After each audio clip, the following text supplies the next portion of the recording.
Saber manusear a via aérea do paciente é uma competência fundamental de salvamento essencial para os profissionais de cuidados básicos e avançados. Ele, na verdade, é uma intervenção para SBV e SAVC. É procedimento crítico antes, durante e após a PCR.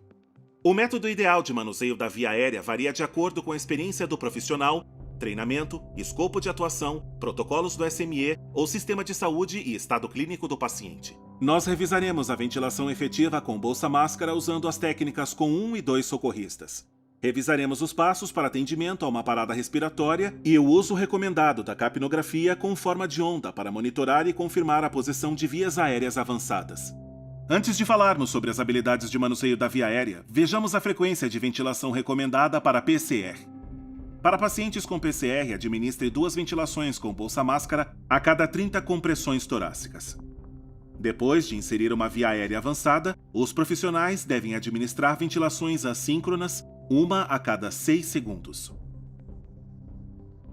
Se o paciente está em parada respiratória, tem pulso e não está respirando, ventile uma vez a cada 5 a 6 segundos. Após 2 minutos, reavalie o pulso. Ao administrar ventilações, os profissionais de saúde devem evitar ventilação excessiva ou a administração de volumes correntes muito grandes.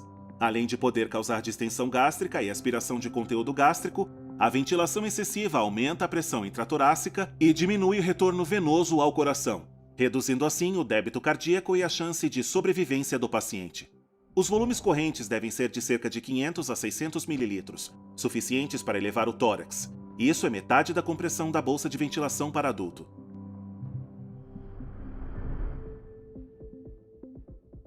Comecemos com as habilidades básicas para vias aéreas. Em qualquer manuseio da via aérea, os 2 primeiros passos são abri-la e desobstruí-la. Primeiro, abra a via aérea com a manobra de inclinação da cabeça e elevação do queixo. Com uma mão sobre a fronte e outra sobre o queixo, pressione a palma da mão sobre a fronte para inclinar a cabeça para trás, elevar a mandíbula e trazer o queixo para frente. Com essa manobra, a língua se desloca abrindo a via. Esse procedimento, em geral, é realizado em pacientes sem evidência de trauma no crânio ou no pescoço. Em pacientes com suspeita de trauma cervical, utiliza-se a anteriorização da mandíbula sem extensão da cabeça. E, durante esta manobra, disponha os dedos das 2 mãos sob os ângulos da mandíbula, movendo o queixo para frente. Se a anteriorização da mandíbula não abrir a via, use a inclinação da cabeça e elevação do queixo. A via aérea patente é prioridade. O segundo passo é desobstruir a via aérea. É necessário aspirar imediatamente a via aérea se houver excesso de secreção, sangue, vômito ou corpo estranho. Use tubo de aspiração de grande calibre, sem torção, e sonda de aspiração grande com um tubo faríngeo rígido. Pode ser necessária uma alta pressão de aspiração.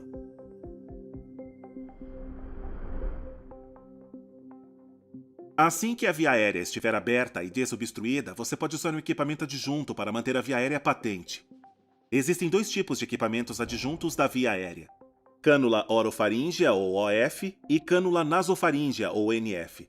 As OFs normalmente são usadas em pacientes que estão inconscientes e não têm reflexo de vômito. As NFs podem ser usadas em pacientes conscientes, semiconscientes ou inconscientes ou sem reflexo de vômito. A OF é um dispositivo de plástico descartável em formato de J para uso único. Existem OFs de vários tamanhos, e o mais comum para adulto varia de 8 a 10. Veja aqui como escolher o tamanho adequado da OF. Coloque-a sobre a face do paciente, posicione a abertura da OF no canto da boca e alinhe a ponta com o ângulo da mandíbula. Quando o tamanho e a inserção são apropriados, o alinhamento com a abertura glótica é correto. Para usar equipamento adjunto, insira a OF de forma que se curve para cima com a ponta em direção ao palato duro. Quando a OF passar pela cavidade oral e se aproximar da parede posterior da faringe, gire-a a 180 graus para a posição adequada. Outra opção é colocar a via aérea lateralmente e girá-la 90 graus para se encaixar. Quando apropriadamente inserida, a OF mantém a língua afastada da parede posterior da faringe. Além disso, oferece acesso à garganta para aspiração e impede que o paciente morda a via aérea avançada. As OFs muito grandes podem obstruir a laringe ou provocar traumas nas estruturas laríngeas. As OFs muito pequenas ou colocadas de maneira inadequada podem empurrar a base da língua posteriormente e obstruir a via aérea. Os profissionais devem colocar a OF com cuidado para evitar trauma no tecido mole dos lábios e da língua. Lembre-se de usá-la apenas em pacientes sem resposta que não apresentam tosse nem reflexo de vômito. Se estes sinais estiverem presentes, a OF poderá estimular o vômito e o laringoespasmo. Somente profissionais treinados no uso apropriado de uma OF devem tentar essa inserção.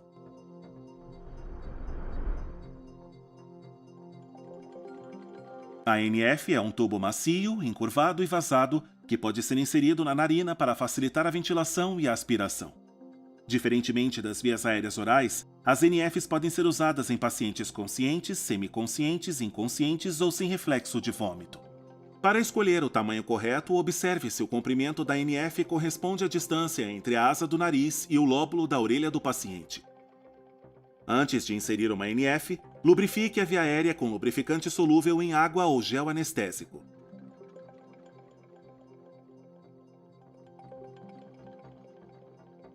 Insira a NF na narina em uma direção posterior perpendicular à superfície da face.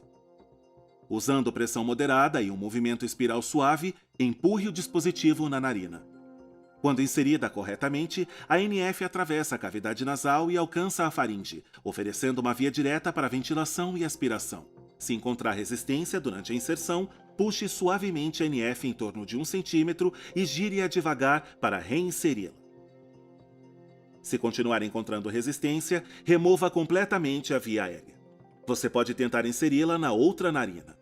Tenha cuidado ao inserir a NF em pacientes com traumatismo craniano ou facial grave por causa do risco de posicionamento indevido na cavidade craniana. Se houver fratura de base do crânio, é preferível acesso oral à via aérea. Insira a NF suavemente para evitar complicações como lesão de tecido ou hemorragia. Além disso, a NF pode causar laringoespasmo e vômito. E se o tamanho for inadequado, a NF pode entrar no esôfago e causar distensão gástrica por ventilação excessiva. Depois de inserir uma OF ou NF, é importante conferir se o paciente está obtendo ventilação adequada auscultando os sons respiratórios.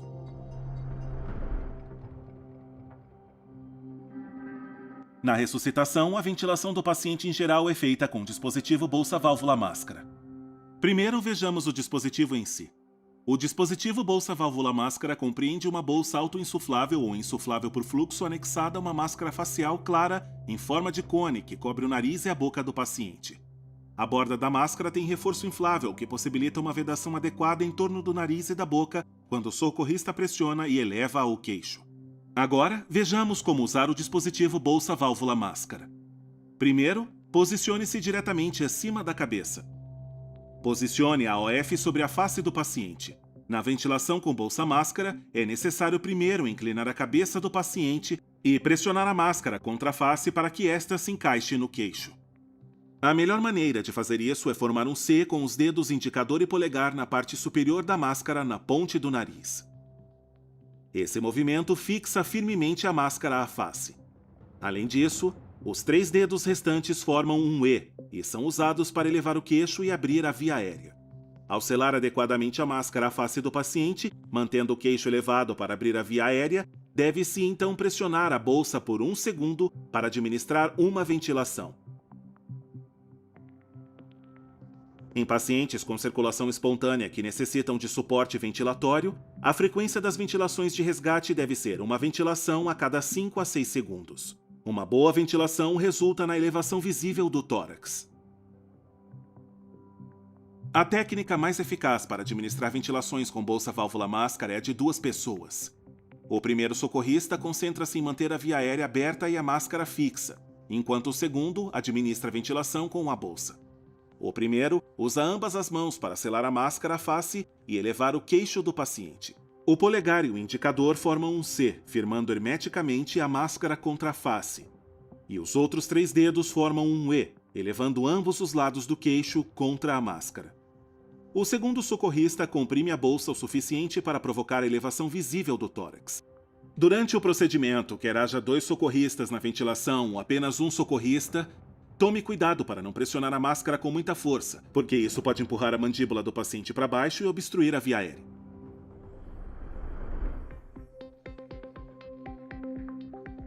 Há várias indicações para a inserção de uma via aérea avançada.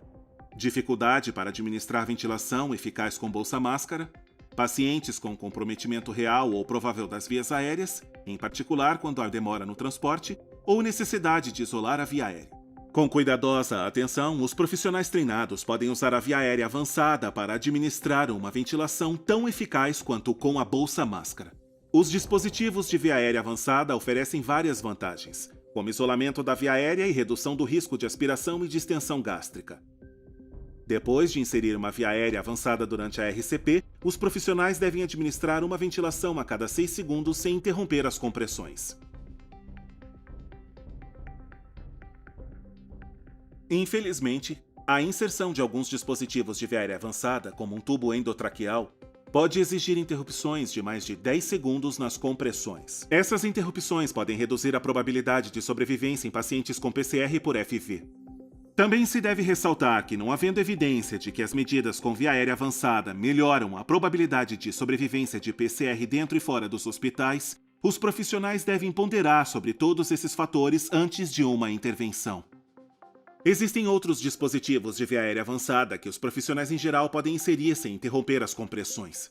Dispositivos supraglóticos como máscara laríngea, tubo laríngeo e tubo esôfago-traqueal.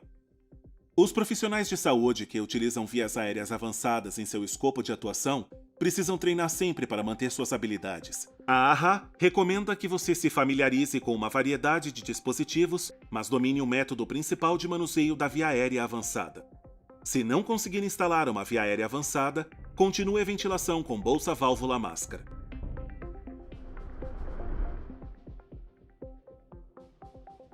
A máscara laríngea é uma via aérea supraglótica que os profissionais podem inserir sem visualizar a glote. Além disso, ela pode ser inserida durante a RCP sem interrupção das compressões torácicas. Isso facilita o treinamento e torna a inserção mais factível. A máscara laríngea é um tubo com cuff distal inflável em forma de máscara, que é colocada na hipofaringe do paciente. Posicione a máscara laríngea no paciente com a boca aberta e a abertura de frente para a língua do paciente. Empurre o dispositivo para trás da língua.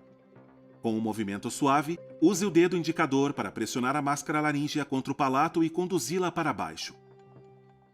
Continue empurrando o dispositivo até sentir resistência, o que indica que o final distal do tubo alcançou a hipofaringe. Remova o dedo e insufle a máscara. Assim que insuflada, a máscara laríngea ficará centrada na boca. Se colocada corretamente, o oxigênio fluirá do lúmen do dispositivo para a traqueia.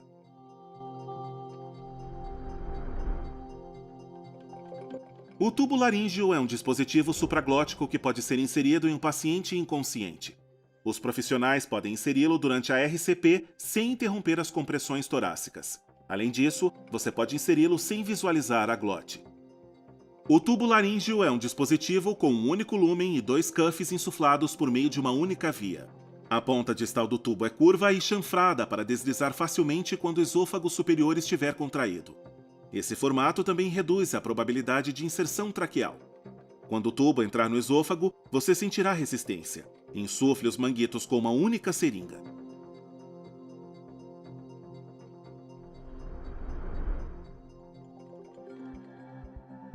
O tubo esôfago-traqueal é um dispositivo supraglótico que pode ser inserido durante a RCP sem interromper as compressões e visualizar a glote.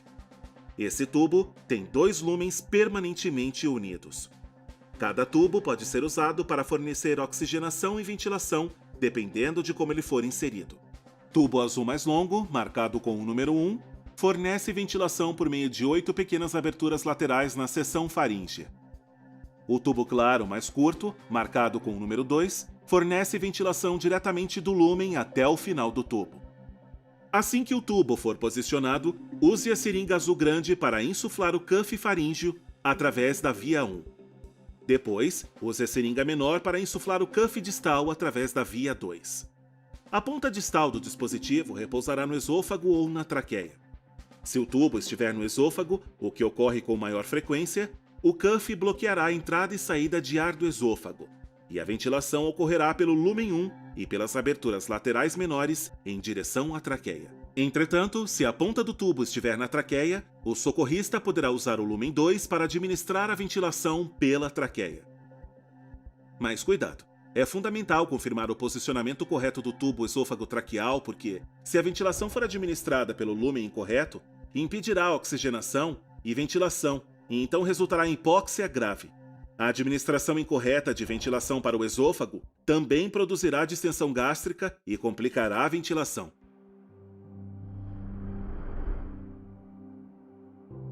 O tubo endotraqueal já foi considerado o método ideal para manuseio da via aérea durante a PCR. Entretanto, a intubação realizada por socorristas não habilitados ou por profissionais de saúde que a usam raramente pode gerar complicações graves, como trauma na orofaringe, posicionamento incorreto no esôfago ou no brônquio-fonte direito e interrupções prolongadas nas compressões e ventilações.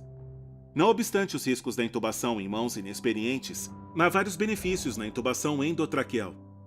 Manter a via aérea patente, permitir a aspiração da via aérea, agilizar o fornecimento de alta concentração de oxigênio, oferecer uma via alternativa para medicamentos quando não é possível pela via IV ou IO, e ao usar um cuff, possivelmente proteger a via aérea contra a aspiração.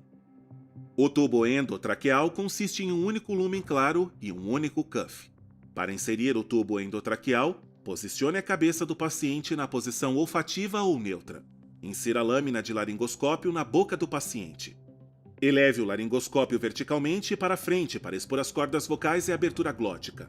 Insira o tubo endotraqueal diretamente entre as cordas vocais e a traqueia até que o cuff ultrapasse as cordas. Assim que o tubo endotraqueal estiver no lugar, insufle o cuff e conecte o monitor de capnografia com forma de onda para confirmar o correto posicionamento. Ao optar pela via aérea avançada, você deve ter certeza de que a inseriu corretamente e de que está fornecendo uma ventilação eficaz e evitando ventilação excessiva. Observar a elevação do tórax ao escutar sons respiratórios bilaterais e ouvir sons vindos do estômago pode ajudá-lo a conferir o posicionamento da via aérea avançada.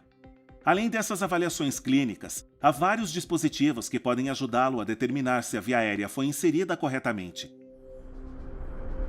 A capnografia com forma de onda monitora o teor de dióxido de carbono exalado pelo paciente. A American Heart Association recomenda a capnografia com forma de onda para confirmar e monitorar a posição correta de um tubo endotraqueal.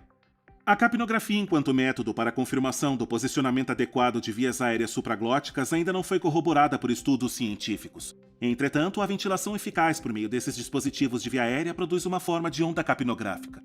Uma forma de onda de CO2 normal no final da expiração tem essa aparência. A medição da quantidade de dióxido de carbono no final da expiração ou exalado pode se apresentar como uma forma de onda à medida que o nível de dióxido eleva-se quando exalamos e cai para zero quando inalamos. Ainda que os profissionais estejam administrando uma ventilação eficaz, as compressões torácicas produzem uma baixa leitura de CO2 exalado porque mesmo a melhor RCP produz um débito cardíaco e fluxo sanguíneo pulmonar de 25% a 30% do normal. Em contraposição, o RCE pode provocar uma elevação abrupta de CO2 no final da expiração. Os dispositivos de capnografia com forma de onda que exibem uma forma de onda em um número são os que fornecem as informações mais abrangentes. Conecte o monitor entre a via aérea avançada e a bolsa ou ventilador. A capnografia com forma de onda oferece uma demonstração gráfica do dióxido de carbono exalado a cada ventilação. Indivíduos com pulmões saudáveis têm uma forma de onda característica dividida em 4 fases durante a inspiração e expiração. Quando o paciente começa a inalar pela primeira vez, a curva cai acentuadamente para zero.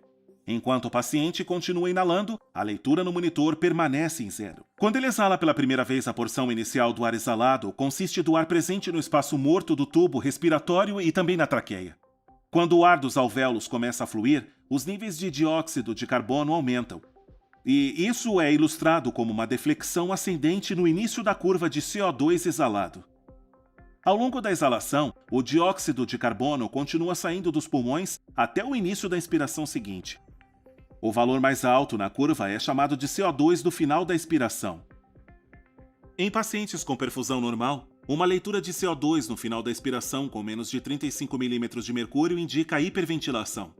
Uma leitura inferior a 45 indica hipoventilação.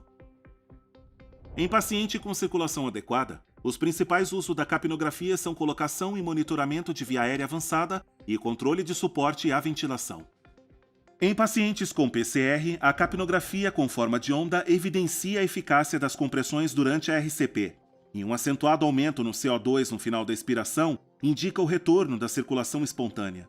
Quanto mais alta a pressão de CO2 no final, mais alto o débito cardíaco durante a ressuscitação. Um nível de CO2 no final da expiração inferior a 10 milímetros de mercúrio indica que o débito cardíaco é insuficiente para obter RCE.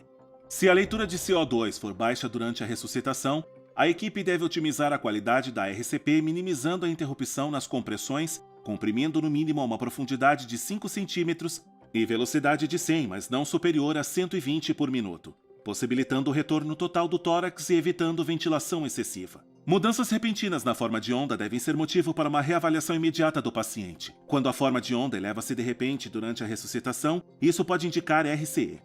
A queda repentina em uma forma de onda de 20 pontos ou mais indica redução súbita e grave no débito cardíaco, talvez decorrente de êmbolo pulmonar, perda de sangue grave ou arritmia potencialmente fatal. Uma queda para zero indica ausência de troca de ar ou de fornecimento de dióxido de carbono, como ocorre com um tubo endotraqueal deslocado, ou interrupção súbita do fluxo sanguíneo, como no caso de fibrilação ventricular. Uma linha de base na forma de onda do CO2 no final da expiração indica que o CO2 está reentrando no mostrador de corrente secundária durante a fase inspiratória da ventilação. Essa leitura pode indicar que o paciente está reinalando dióxido de carbono. Essa forma de onda tem uma seção de fase 4 ou de inalação prolongada. Isso indica que está entrando ar na traqueia, além da entrada que está sendo monitorada. Isso ocorrerá se o tubo estiver desinflado ou for muito pequeno para o paciente. Em pacientes com PCR e pós-PCR, a ventilação e perfusão precisam ser otimizadas para impedir lesão pulmonar, isquemia cerebral e choque cardiogênico. O uso de capnografia com forma de onda pode melhorar bastante seu controle sobre pacientes cardiopulmonares. Outro tipo de detector de CO2, o detector colorimétrico de CO2, no final da expiração, muda de cor quando detecta CO2. Outro dispositivo de confirmação é o dispositivo detector esofágico ou DDE. O DDE é constituído de um bulbo que é comprimido e fixado ao tubo. No esôfago, o bulbo não se expandirá novamente e nem será preenchido com CO2 expirado. Um modelo alternativo é uma grande seringa de aspiração fixada ao tubo. Quando o tubo endotraqueal é posicionado corretamente, não há dificuldade para remover o êmbolo. A colocação esofágica impedirá o movimento do êmbolo. Habilidades de manuseio das vias aéreas são fundamentais para o sucesso do SAVC. Treinamento adequado, prática e uso frequente e o registro de sucessos e complicações podem ajudar a consolidar suas habilidades e levar a cuidados mais abrangentes e eficazes.